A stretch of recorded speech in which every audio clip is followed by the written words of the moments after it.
ګرانو نازولو ماشومانو السلام علیکم. خدای دې وکړي چې جوړ و روغ راغلی وای چې خپل نوي درس ته غوږ ونیسئ. اوس په نوی درس بیا هم په څه شي پیل کړو؟ بسم الله الرحمن الرحیم. آفرین، شاباس، ډیره ښه مزده شوې دا مبارکه کلمه.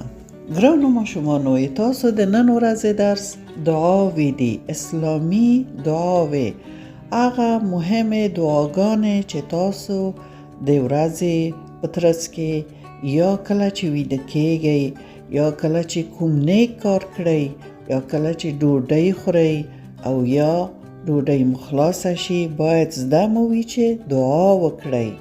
نو لومړی دعا به کومه دعا وي چې زه تاسو ته در زده کوم؟ لومړی دعا هغه دعا ده چې تاسو دغه اوس هم د درس په پیل کې وویل. تاسو څه وویل؟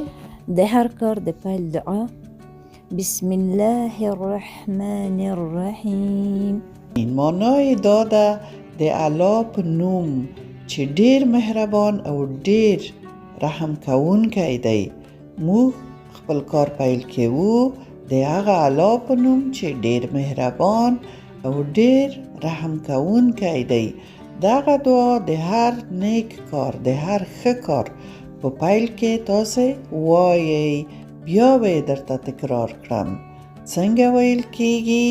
غوږ شئ. بسم الله الرحمن الرحیم. بسم الله الرحمن الرحیم. ښه، دویمه دعا د ډوډۍ د خوړلو نه مخکې دعا ده. د ډوډۍ د خوړلو نه مخکې دعا باید ډوډۍ داسې پیل کړئ. د خوړلو نه مخکې دعا بسم الله وعلى برکت الله.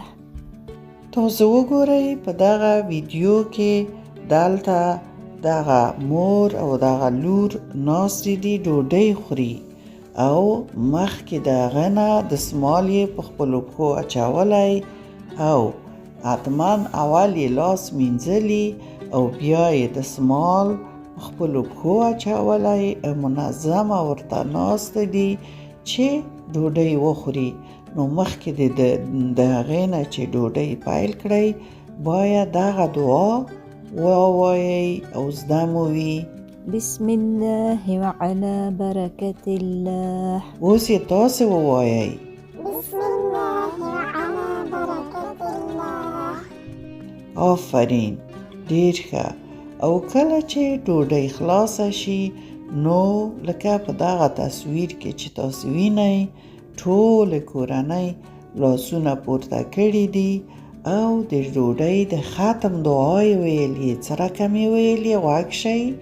د خوړلو نه وروسته دعا الحمد لله الذي اطعمنا وسقانا وجعلنا من المسلمين. اوس یې تاسې ووایئ.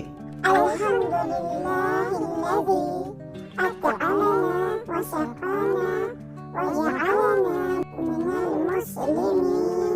ډیر ښه، آفرین، ډیر ښه مزده شو. اوس به یو ځل بیا در ځنې پوښتنه وکړم.